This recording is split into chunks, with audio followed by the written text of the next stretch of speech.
গঠন করার লক্ষ্যে আমাদের সরকার কাজ করছে।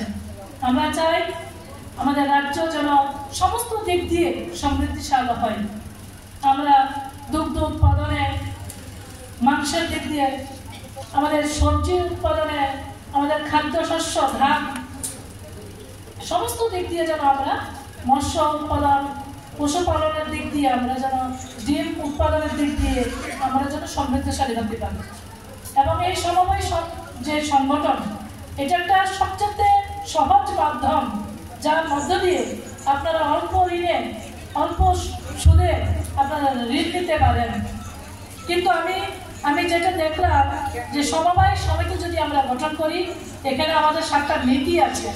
এই নীতিগুলি পালন করতে হবে, তাহলে আপনারা আপনাদের যে উদ্দেশ্য করে সরকার এই সমবায় গঠন করার আহ্বান করছে, সেটা সার্থকতা আসবে।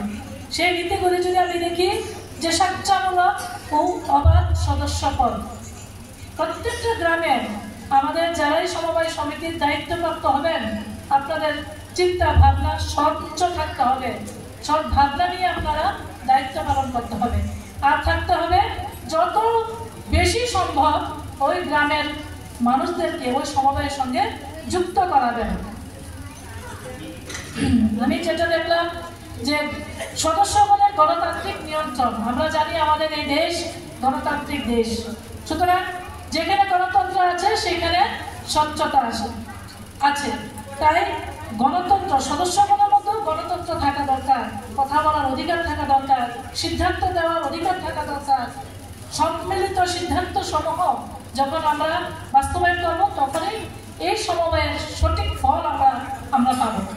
এখানে দেখলাম অর্থনৈতিক ব্যাপারে সদস্যগণের অংশগ্রহণ, একটা ট্যাক্সে কত টাকা আসলো, কত টাকা খরচ হলো, কি আয় হলো, ব্যয় হলো, সমস্ত বিষয় আমাদের সমস্ত জনগণ বা আমাদের যারা ট্যাক্সের সদস্যগণ আছেন তাদের সম্মুখে তুলে ধরতে হবে।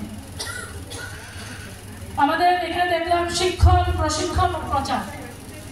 আমরা দায়িত্ব পেলাম, কিন্তু দায়িত্ব পেলে যে আমরা সবকিছু বুঝি সেটাও না, আমাদের শিখতে লাগবে সমবায়ের উদ্দেশ্য কি, সমবায়ের যে নিয়মাবলী আছে, সেই যে আইন আছে, অ্যাক্ট আছে, সেই বিষয়গুলি সম্পর্কে জানতে হবে।